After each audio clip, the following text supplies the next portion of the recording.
누구를 다른 사람과 달리 특별히 사랑한다는 편애는 참 좋지 않습니다. 누구를 편애하면 관계되는 모든 사람들, 편애하는 사람, 편애를 받는 사람, 편애를 받지 못하는 사람 모두에게 아픔을 초래합니다. 그러나 그럼에도 불구하고 인간은 누구나 편애를 가지고 있습니다. 그런 의미에서 본다면 편애란 인간의 본성이라고까지 말할 수가 있겠습니다. 한편 편애는 못난 사람들, 아주 평범한 사람들만 갖고 있는 본성이냐? 그렇지가 않습니다. 위대한 사람들, 위대한 사상가들도 사실은 편에서 벗어나지 못했습니다. 심지어 성경 곳곳에는 하나님도 누구를 편애하신 것처럼 보여주는 그런 장면이 있습니다.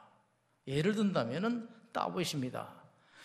다윗이 잘했지요. 그러나 참으로 악한 죄를 지은 사람이 바로 다윗입니다.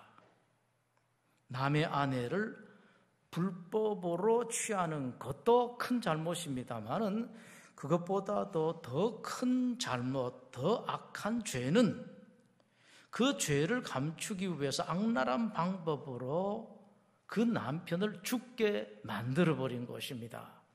좋게 말해서 죽게 만들어버린 것이지 사실은 죽였습니다. 자, 그 정도 다윗이 악한 사람이라면 하나님께서 가차없이 버리실 것 같습니다. 그리고 벌 중에서도 아주 무서운 벌을 내리실 것 같습니다. 그런데 성경을 보면 그렇지가 않습니다. 물론 벌을 내리긴 내렸습니다만은 아무리 봐도 하나님께서 다윗에게 내리신 벌은 벌 중에서도 가장 약한 벌인 것 같습니다. 마치 벌을 안 줄 수는 없고 그래서 어쩔 수 없이 주는 흉내만 내는 것 같은 그런 벌을 주신 것 같습니다. 이에 비해서 늘 다윗과 대비되는 사울을 보면은 많이 다릅니다. 물론 사울도 잘못했습니다. 그러나 다윗에 비하면 사울은 그렇게 큰 잘못, 다윗보다도 훨씬 더 악한 잘못을 한 것 같지가 않습니다. 그러나 그럼에도 하나님은 다윗에 비해서 사울에게는 무서운 심판을 내리십니다. 편애가 있는 것 같아요. 특히 하나님 편애가 유명한 것은 야곱에 대해서죠.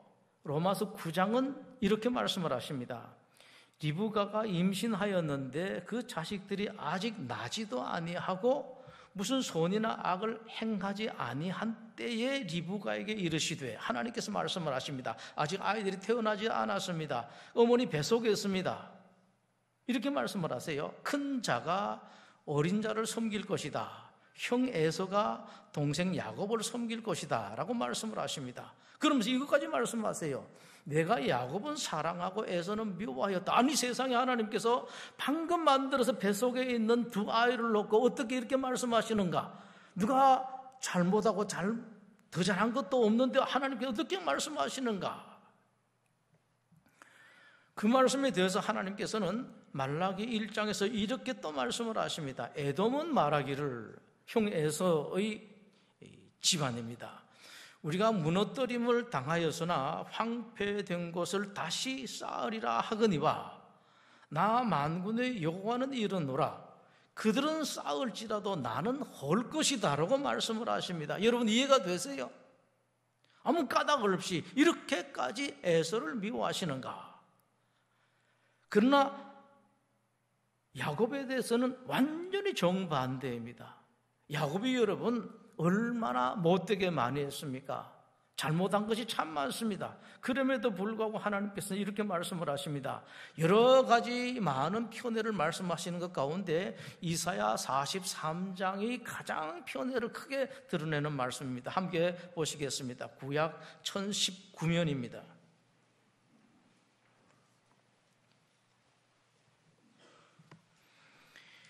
야곱 즉 이스라엘이 상당한 악과 죄를 저질렀습니다. 하나님 앞에 정말로 못할 행동을 많이 했습니다. 그래서 지금 야곱 이스라엘은 큰 어려움이 있습니다. 이럴 때에 하나님께서 말씀하신 것이 이사야 43장인데요 1절은 이렇게 말씀을 하십니다. 야곱아 너를 창조하신 여호와께서 지금 말씀하시느니라. 이스라엘아, 같은 야곱이죠. 야곱의 다른 이름입니다. 너를 지으신 이가 말씀하시느니라. 너는 두려워하지 말라. 내가 너를 구속하였고 내가 너를 지명하여 불러나니 너는 내 것이라. 내가 물 가운데로 지날 때에 내가 너와 함께 할 것이라. 강을 건널 때에 물이 너를 침몰하지 못할 것이며 내가 불 가운데로 지날 때에 타지도 아니할 것이요 불꽃이 너를 사르지도 못하리니 대저 나는 여호와 내 하나님이요 이스라엘의 거룩한 이요 내 구원자임이라. 여기까지는 그럭저럭 우리가 받아들일 수가 있습니다. 그런데 3절 마지막에 보면은 대단한 말씀입니다. 내가 애굽을 너의 속량물로 구스와 스바를 너를 대신하여 주었노라. 만약에 너가 정말로 잘못해가지고 벌을 내릴 것이 있으면은, 내가 누구에게 너를 내어줄 것이 있으면은, 그럼에도 불구하고 나는 너를 내어주지 않냐고, 내가 너를 지키고 너를 챙기고 내가 너를 보호한다. 만약 내어줄 것이 있으면 다른 사람들 내어주겠다, 이집트를 내어주겠다, 구스와 스바를 내어주겠다라고 말씀을 하십니다. 하나님께서 야곱과 에서를 대하시는 모습을 보면은 너무나 큰 차이입니다. 하늘과 땅 차이예요. 오늘 본문에 나오는 레위 자손도 마찬가지입니다. 이스라엘은 12지파가 있습니다. 그 12지파 중에 하나님께서 레위 지파를 아끼시는데 너무 아끼십니다. 전쟁할 때도 그랬죠. 이미 우리가 지난주에 보았습니다. 레위 지파는 지금 한 사람이 군인이 아쉬운 판에 이스라엘 군대에서 군인 면제시킨다 말씀을 하십니다. 그러면은 뭐 대단한 일을 시키려고 면제시키시는가, 그런 것도 아닙니다. 회막을 설치하고 다시 뜯어내고 이동하고 관리하는 그런 별것 아닌 일을 위해서 레위 지파 전체 이스라엘 인구 중에 12분의 1을 군대에서 군인에서 면제시켜 주겠다, 그런 말씀이십니다. 이런 특별 대우를 하세요. 인구 조사 때도 그렇습니다. 다른 지파 대충 인구 조사를 하는 것 같습니다. 그런데 레위 지파는 그렇지가 않습니다. 아주 세밀하게 인구 조사를 하세요. 예를 들면은 유다 지파는 총 얼마다, 그리고 그 지휘관은 누구다라고 하나님 정하십니다. 이 끝이에요. 다른 지파도 마찬가지, 12지파가 다 마찬가지입니다. 그런데 레위 지파에는 세 아들이 있는데 각각 세 집안인데 그 숫자는 얼마고, 각각의 집안의 지휘관은 누구라고 하나님께서 지정을 해주십니다. 하는 일에 대해서도 그렇습니다. 다른 지파는 전체적으로 뭉뚱그려서 동쪽에 서고 남쪽에 서고 북쪽에 서고 서쪽에 서가지고 전쟁을 해나간다, 이 정도만 말씀을 하십니다. 그런데 레위 지파에 대해서는 하는 일을 아주 구체적으로 말씀을 하십니다. 레위 지파에 세 아들이 있는데 한 아들은 이런 일을 하고, 한 아들은 이런 일을 하고, 한 아들은 이런 일을 한다. 심지어 제사를 지낼 때에 이런 제사는 예물을 이렇게 바치고 제사는 이렇게 지내야 된다, 저런 제사는 이런 예물을 바치고 저렇게 제사를 지내야 된다, 얼마나 구체적으로 말씀하시는지 모릅니다. 또 레위 지파 중에서 제사장으로 임명된 사람들은 이런 옷을 입어야 된다라고 말씀을 하십니다. 구체적으로 옷은 어떻게 만드는 것까지 다 말씀을 하십니다. 모자까지 말씀하세요. 이런 모자를 써야 된다라고 말씀을 하십니다. 그리고 뭐 제사장이 귀하긴 귀하겠죠. 그러나 임명해서 그냥 하면 될 것인데, 제사장을 위임할 때도 절차가 참 많습니다. 많은 절차 가운데 이렇게 해가지고 이렇게 제사를 드리고 위임을 해야 된다. 그 기간도 한참 동안 며칠간 위임식을 하게 됩니다. 아예 책 한 권 전체를 레위인을 위해서 하나님께서 할애하십니다. 그것이 레위이죠. 이 모든 것을 보면은 하나님께서 마치 레위인은 대단히 중하게 여기시고 그에 비해서 다른 지파는 별것 아닌 것처럼 여기시는 것 같습니다. 특히 하나님께서는 이런 말씀까지 하세요. 레위인은 내 것이다라고 말씀을 하십니다. 자, 여러분 한번 보십시다. 레위인들이야 이런 소리를 들었으면 좋겠습니다. 나머지 12지파는 어떻겠습니까? 자, 여러 개 있는데 레위인은 내 것이다. 그럼 다른 지파는 내 것이 아니라는 말씀인가?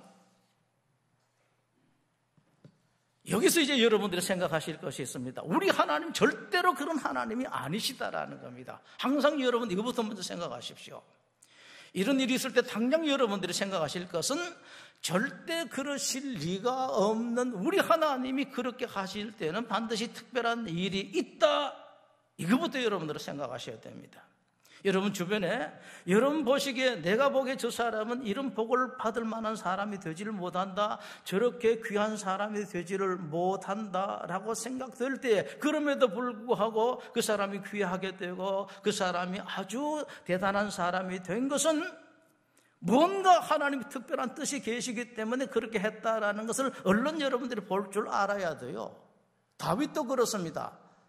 다윗을 왜 하나님께서 그렇게 귀하게 여기시고 성경 전체 보면 다윗으로 하나님이 그렇게 노래를 부르시는가? 내가 보기엔 그럴 거 아닐 것 같은데 아니다라는 말씀이십니다. 여러분들이 보지 못하는 그 무엇이 있습니다. 다 특별한 뜻이 있습니다. 야곱도 그렇습니다. 뭘 야곱이 그렇게 이쁘다고요? 창세기를 보면 야곱이 이쁜 구석이 별로 없어요. 오히려 에서가 더 이쁘게 보입니다. 그럼에도 불구하고 하나님께서 야곱을 그렇게 편애를 하시거든요. 여기서 하나님께서 여러분에게 바라시는 바가 있습니다. 여러분의 시선을 어디에 둘 것인가라는 것입니다. 하나님께 특별하게 대우하시는 그런 사람, 그런 일에 대해서 여러분들이 시선을 둘 것이 아니라 왜 하나님께서 그렇게 하셨는가, 그 일을 통해서 여러분들에게 보여주신 메시지가 무엇인가 여러분들이 이것을 볼 줄 아셔야 됩니다. 대표적으로 여호사밧의 일을 한번 보겠습니다. 유대왕 여호사밧 시대에 모압을 비롯해서 세 나라 연합군이 유대에게 선전포고를 합니다. 유대로서는 도저히 승산이 없습니다. 감당하지 못할 정도입니다. 유대 왕 여호사밧도 그리고 유대 백성 모두가 두려워서 벌벌 떱니다. 어찌할 바를 알지를 못합니다. 그러나 적이 쳐들어오는데 어떻게 합니까? 전쟁은 해야 되죠. 전쟁에서 이겼습니다. 그것도 대강에게 이기는 것이 아니라 완전한 승리를 거두게 됩니다. 이유는 무슨 영문인지 적들이 서로 싸워서 서로 죽여서 연합군이 다 전멸하고 말았습니다. 그 결과를 성경은 이렇게 기록을 하고 있습니다. 유다 사람이 들망대에 이르러 그 무리를 본즉 땅에 엎드러진 시체들 뿐이더라. 여호사밧과 그의 백성이 가서 적군의 물건을 탈취할 때 본즉 그 가운데 재물과 의복과 보물이 심히 많더라. 그 물건이 너무 많아 능히 가져갈 수 없을 만큼 많음으로 사흘 동안에 거둬들였다라고 말합니다. 질 수밖에 없었던 전쟁, 그리고 지고 나게 되면은 아녀자들은 다 빼앗겨서 농락을 당하게 되고 있는 재산은 다 빼앗길 수밖에 없는 이런 이스라엘이 그런 전쟁에서 통쾌하게 승리를 거두었을 뿐만 아니라 오히려 그 많은 전리품을 취하게 되었다라는 말씀이십니다.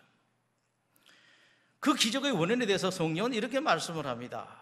노래하는 자들을 택하여 거룩한 예복을 입히고 군대 앞에서 행진하며 여호와를 찬송하여 이르기를 여호와께 감사하세 그의 인자심 영원하도다 하게 하였더니 그 노래와 찬송이 시작될 때에 여호와께서 복병을 두어 유다를 치러 온 암몬 자손과 모압과 세일산 주민들을 치게 하심으로 암몬과 모압 자손이 일어나 세일산 주민들을 쳐서 진멸하고 세일 주민들을 멸한 후에는 그들이 서로 쳐 죽였더라. 서로 죽여서 모두가 다 전멸하고 말았습니다. 자, 여기서 이제 여러분들 보실 것입니다.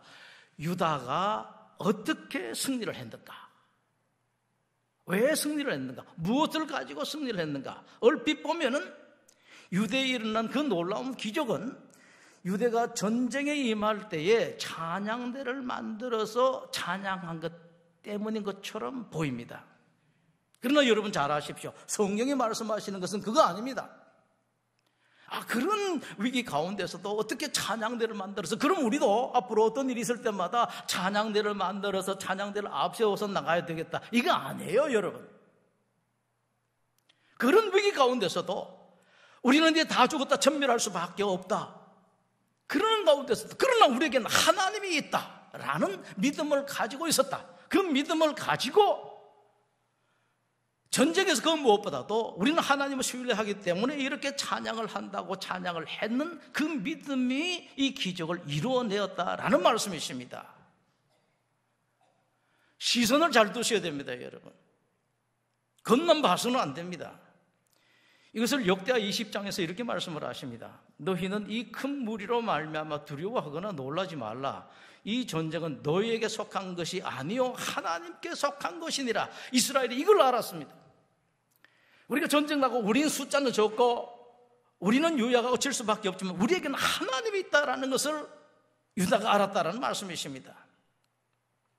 이 전쟁에는 너희가 싸울 것이 없나니 대열을 이루고 서서 너희와 함께 한 여호와가 구원하는 것을 보라. 유다와 예루살렘아, 너희는 두려워하지 말며 놀라지 말고 내일 그들을 맞서 나가라. 이대로입니다. 찬양한 것은 이 하나님을 믿었기 때문입니다. 여호와가 너희와 함께 할 것이다. 너희가 나가긴 나가지만은 전쟁은 하나님께서 할 것이다라는 그런 말씀이십니다. 여러분, 세상이 참 힘들지요. 우리 자식 때는 힘들 것입니다. 훨씬 어려운 일들이 많을 것입니다. 복잡한 일들이 많습니다. 옛날처럼 단순하지가 않습니다. 하나님께서 말씀하십니다. 이걸 알으라는 말씀이십니다. 공부를 더 잘 시켰다고 좋은 대학 갔다고 스펙을 많이 가졌다고 그거 아니라는 말씀이십니다. 여러분, 물론 할 일을 다 하셔야 되겠죠. 그러나 우리에게는 하나님이 있다라는 것, 이 세상의 모든 것을 쥐고 계시는 세상의 주인이신 하나님이 계시다라는 것을 아는 것, 이것이 여러분과 여러분 자식들에게 가장 중요한 것입니다. 이스라엘 엘리사 시대입니다. 당시 중동의 패권을 가지고 있던 시리아 장군 중에 나만이라는 장군이 나병에 걸립니다. 이 나만 장군이 이스라엘의 유명한 선지자가 있다는 소문을 듣습니다. 직접 선물을 바리바리 씻고 엘리사를 찾아와서 부탁을 합니다. 엘리사가 나오지도 않고 한마디로 말하죠. 요단강에 가서 7번 몸을 씻으십시오. 그 소리를 듣고 이 나만 장군이 불같이 화를 냅니다. 우리나라에는 요단강 같은 강이 없는 줄 아느냐? 우리나라 물은 요단강 물보다 못한 줄 아느냐? 너무너무 화가 나서 돌아가려고 합니다. 곡절 끝에 기왕 여기까지 왔으니까 까지 그 요단강에 가서 7번 목욕하는 것 하고 가자. 씻었더니 깨끗하게 됐습니다. 성경이 이렇게 말하죠. 어린아이 살같이 깨끗하게 되었다라고 말씀을 하십니다. 자, 여러분, 성경이 무슨 말씀을 하십니까? 요단강물은 그렇게 능력이 있다? 엘리사는 그렇게 대단한 사람이라서 엘리사가 말하는 것은 무엇이든지 다 이루어진다? 이런 것이 아닙니다, 여러분. 사람은 그 누구도 유명한 사람이 없습니다. 아무것도 아닙니다, 여러분. 성경이 말씀하시는 건 이것입니다. 세상의 주인은 이스라엘의 하나님, 기독교의 하나님이다라는 말씀이십니다.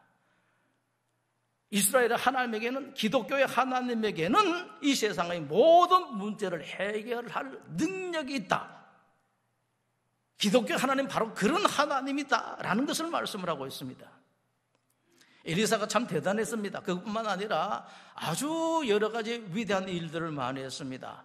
아이가 못 낳는 사람 아이를 낳도록 해주고 사람이 죽었을 때 살리기까지 했습니다. 그 중에서 아주 놀랄 이야기가 하나 있죠.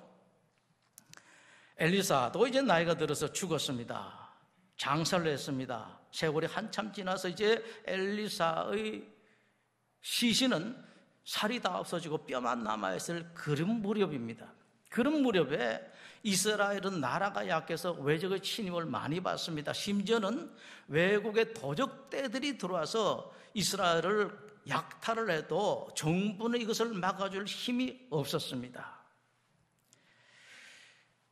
어느 날 엘리사의 무덤이 있는 마을에 장례가 일어납니다. 이 사람들이 발인하는 날 시신을 운구를 하다가 또 외국에서 쳐들어온 도적들을 만나게 됩니다. 이 시신을 운구하던 사람들이 운구하던 시신을 엘리사의 무덤에 갖다 던져버립니다. 그런데 놀라운 일이 일어났죠. 그 죽은 사람의 시신이 엘리사의 뼈에 닿자마자 살아났습니다. 자, 여러분, 성경이 이것으로 무엇을 말씀을 합니까? 엘리사는 그렇게도 위대한 능력의 사람이었다. 그런 위대한 사람, 죽어서도 그런 능력을 발휘한다. 천만의 말씀, 이게 아닙니다. 그렇게 위대한 사람은 시신뿐만 아니라 뼈도 그렇게 놀라운 일을 할 수가 있다. 여러분, 이런 잘못된 믿음이 기독교를 얼마나 훼손시켰는지 아십니까? 지금도 많은 잘못된 믿음들이 기독교를 훼손시키고 있습니다. 중세에 이런 일까지 있었죠. 성인 한 사람이 죽으면 사람들이 구름대같이 모였습니다. 그 모인 사람들 중에서 도둑이 많았습니다. 어떤 도둑인가? 시신을 훔쳐가려고 하는 도둑.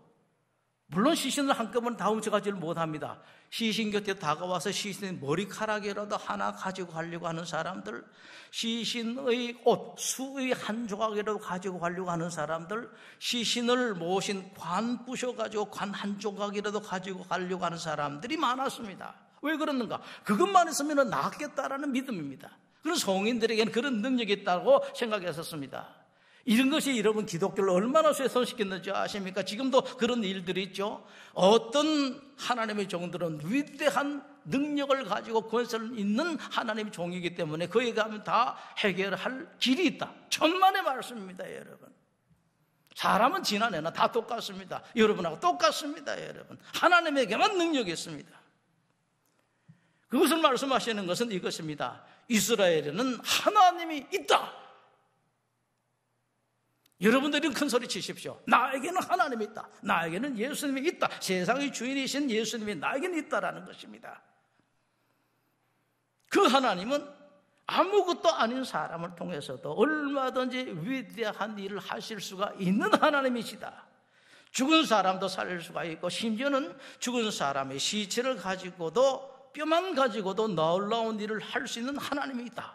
여러분 이제 큰 소리 칠 것은 그것입니다. 나는 그 하나님을 내 아버지로 모시고 가는 사람이고 그 하나님께서 영으로 내 속에서 성령님으로 계시는 나다 라는 이런 큰 소리 치는 여러분이 되십시오. 하나님께서 여러분들의 그 믿음을 외면하지 않습니다, 여러분. 바울에게도 그런 일이 있었습니다.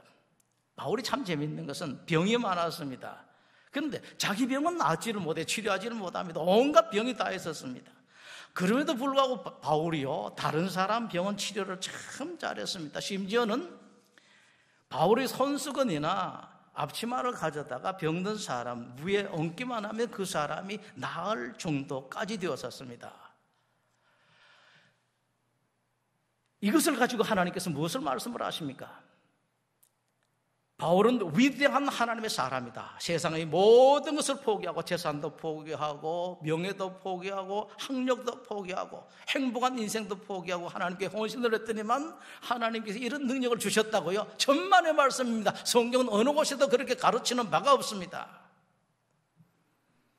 하나님 말씀하시는 그것입니다. 바울이 지금 여러분들이 전하는 그 예수, 여러분들은 그 시시하게 보는 그 예수, 아무 힘도 없이 십자가에 죽고 끝난 것 같은 그 예수는 다시 살아났다. 그 예수가 바울에게 위대한 능력을 줬고 바울의 손수건 앞치마까지도 그런 능력과 권세를 주었다라는 그런 말씀이십니다.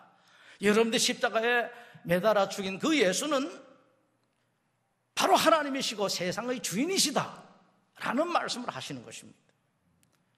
아직까지도 그 하나님을 알지를 못하는 사람들을 속히 하나님께 달려와서 그 하나님을 여러분들의 아버지로 그 예수님의 여러분 주인으로 모시라라는 하나님의 부르심이 바로 바울의 손수건과 앞치마를 통해서 역사하신 말씀이십니다.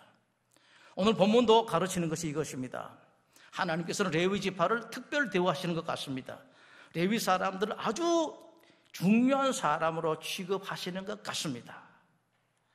이것으로 하나님께서 말씀하시는 것은 레위 지파가 얼마나 귀한 사람인가, 레위인들이 하는 일이 얼마나 중요한 일인가, 이것을 말씀하시는 게 아닙니다. 레위인들이 섬기는 하나님은 얼마나 귀한 하나님이신가. 한 사람이 급한 이런 전쟁터에서 12분의 1이나 되는 사람들을 빼내어가지고 그 하나님을 섬기게 할 만큼 하나님은 그렇게 귀하고 중한 하나님이시다라는 겁니다. 왜 그렇게 중한 하나님이신가? 하나님 바로 세상의 주인이신 하나님이시고 전쟁의 주인이신 하나님이시기 때문에 그렇다라는 것입니다. 당연하게 앞으로 이스라엘에게 닥쳐올 무서운 전쟁에 있어서의 승리는 무엇으로 말미암아 결정이 되는가? 군사력으로 결정되는 것이 아니라, 군인의 숫자로 결정되는 것이 아니라, 전술 혹은 또 다른 것으로 결정되는 것이 아니다. 바로 그 하나님께 달렸다라는 겁니다. 하나님의 사람들, 기독교인들이 이 힘든 세상에서 승리할 수 있는 길은, 승리할 수 있느냐 할 수 없느냐, 그것은 하나님을 세상의 주인으로 아느냐 아니면은 그냥 대강 하나님을 믿느냐, 여기에 달려 있습니다. 여러분, 하나님 믿는 사람 많죠. 그러나 그럼에도 불구하고 진실로 하나님은 세상의 주인이시고 인생의 주인이시고 내 가정의 주인이시고 내 아들 딸의 주인이시다라고 확실하게 믿는 사람은 그렇게 많지가 않습니다. 그래서 그 능력을 받지 못하고 있습니다. 그렇기 때문에 하나님을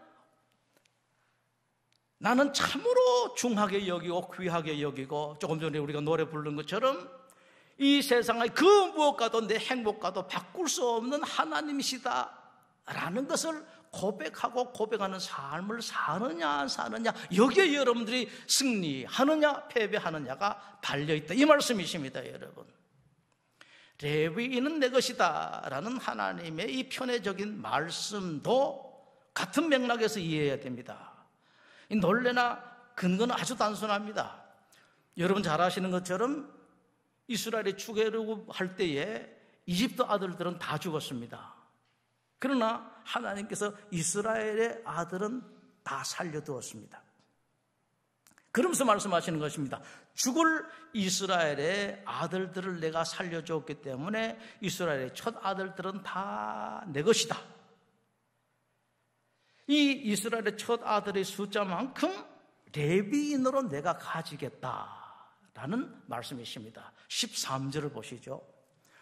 처음 태어난 자는 다 내 것이면은 내가 애굽 땅에서 그 처음 태어난 자를 다 죽이던 날에 이스라엘의 처음 태어난 자는 사람이나 짐승을 다 거룩하게 구별하였으니 그들은 내 것이 될 것임이니라. 나는 여호와다라고 말씀을 하십니다. 그리고 40절 말씀 보시죠. 여호와께서 모세에게 이르시되 이스라엘 자손의 처음 태어난 남자를 1개월 이상으로 다 계수하여 그 명수를 기록하라. 나는 여호와라. 이스라엘 자손 중 모든 처음 태어난 자 대신에 레위인을 내게 돌려라 라고 말씀을 하십니다. 자, 이 말씀을 보면은 어떤 면에서는 좀 심하시다 싶기도 합니다. 자, 죽을 걸 안 죽이고 살려놨으니까 다 나에게 내어놓아라 라는 말씀입니다. 이거하고 똑같아요. 여러분들이 돈을 잃어버렸는데 어떤 사람이 찾아줬습니다. 그러면서 갖고 와서 한다는 말이, 당신은 잃어버릴 돈을 내가 찾아줬으니까 그 돈 다 내가 가지겠다, 이런 잘못된 일이 어디 있습니까, 여러분? 10%만 주는 것도 많다고 그러는데 그걸 또 더 달라고 그랬다가 지난번에 소송도 난 것도 있었습니다만은 하나님께 그러십니다. 다 내놓으라는 말씀이십니다. 또 누구나요? 끝전까지 다 계산해서 하나도 안 빠뜨리고 다 받겠다라고 말씀을 하십니다. 46절을 보시겠습니다. 이스라엘 자손의 처음 태어난 자가 레위인보다 273명이 더 많은즉 속전으로 한 사람의 5세겔씩 내놓아라 라고 말씀하십니다. 끝까지요. 이스라엘의 남자들 첫 아들이 레위 사람보다도 200몇 명이 더 많으니까 그 사람들은 돈으로 계산해서 내놓으라는 그런 말씀이십니다. 자, 여기서 여러분 놀라운 생각할 것은 하나님께서 이렇게까지 하시는 것은 틀림없이 중요한 이유가 있다. 이걸 여러분들이 아셔야 됩니다. 이것을 민수기 3장뿐만 아니라 여러 곳에서 말씀을 하십니다. 나는 여호와라. 무슨 말씀이십니까, 여러분? 여러분들이 도저히 구원될 수 없었던 노예 신세, 죽을 수밖에 없었던 여러분들을 구원한 구원자가 나 여호와다. 이것을 알아라는 말씀이십니다. 계산 때문에 그런 거 아닙니다. 챙기려고 그런 게 아닙니다. 알으라고 말씀하십니다. 여기서 그럼 알면은 하나님 그렇게 생색 내시려고 그것도 아니에요. 전혀 그렇지가 않습니다. 이제부터 있을 어려운 전쟁, 세상 전쟁, 인생 전쟁에서 어떻게 하면 승리할 수가 있는가? 구원자가 누구인 것을 제대로 아는 것만이 승리할 수 있는 길이다라는 것, 이것 때문에 그렇습니다. 하나님 어떤 분이고 그 하나님을 알고 전적으로 하나님을 의지하는 이것이 힘든 세상에서, 어려운 세상에서 승리하는 길이다. 그러기 위해서는 여러분 과거를 알아야 돼요. 과거에 하나님께 이렇게 하셨구나. 그래서 가르쳐주는 겁니다. 그때 재앙을 주어서 구원했지 않느냐. 한 가지 재앙 가지가 안 되니까 두 번째 재앙, 두 번까지가 안 되니까 세 번째, 그래서 계속해서 재앙을 줘서 10번째 재앙까지 주니까 이집트가 못 살겠다고 가라 그러지 않았느냐. 홍해가 막혔을 때에 내가 마른 땅까지 열어주지 않았느냐. 누가 했느냐? 나 하나님이다라는 말씀이십니다. 이걸 잘 기억해라. 그리고 앞으로도 여러분들에게 여러분 앞길을 막는 그런 사람들이 있을 때에, 홍해같이 여러분들 앞길을 막는 그 장애가 있을 때에 나 하나님이 있지 않느냐, 이걸 기억하라는 말씀이십니다. 여러분 그 하나님을 알고 그 나를 여러분들이 의지하게 되게 되면은 내가 옛날에 이스라엘이 그렇게 구원됐던 것처럼, 이스라엘이 승리한 것처럼 여러분에게도 승리를 주고 여러분들 구원하겠다라는 그런 말씀이십니다. 여러분 인생이 참 어렵습니다. 이미 많이 어려워졌습니다. 그리고 앞으로 점점 더 어렵게 될 것입니다. 이 어려운 세상에서 여러분, 그리고 여러분 자식들이 어떻게 승리할 수가 있겠습니까? 어떻게 웃는 얼굴로 이 세상을 살아갈 수가 있겠습니까, 여러분? 이건 여러분도 여러분 자식들도 하나님을 아는 것입니다. 그 하나님을 의지하는 것입니다. 내 하나님은 이런 하나님이시다.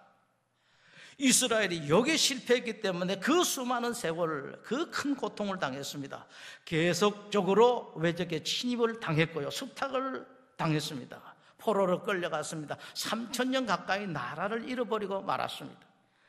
2차 세계대전 때 수백만 명이 아주 참혹하게 학살을 당했습니다. 이것이 다 하나님을 알지 못했기 때문입니다. 이것을 정확하게 말한 이스라엘의 예언자가 있었습니다. 호세아 선지자입니다.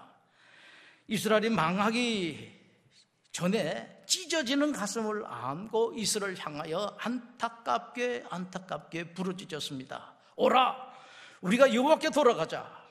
여호와께서 우리를 찢으셨으나 도로 낫게 하실 것이요, 우리를 치셨으나 싸매어 주실 것이다. 그러므로 우리가 여호와를 알자. 힘써 여호와를 알자.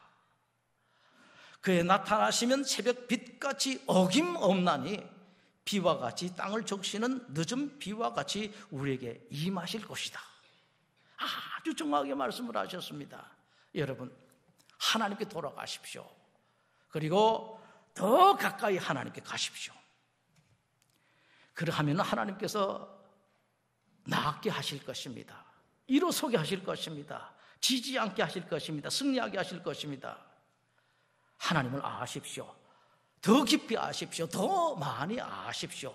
그리하면은 세상 길이 아무리 깜깜해도 하나님께서 새벽 빛으로 비춰주실 것이고, 세상이 아무리 삭막해도 여러분과 여러분 사랑하는 아들, 딸을 촉촉한 피로 적셔주실 것입니다.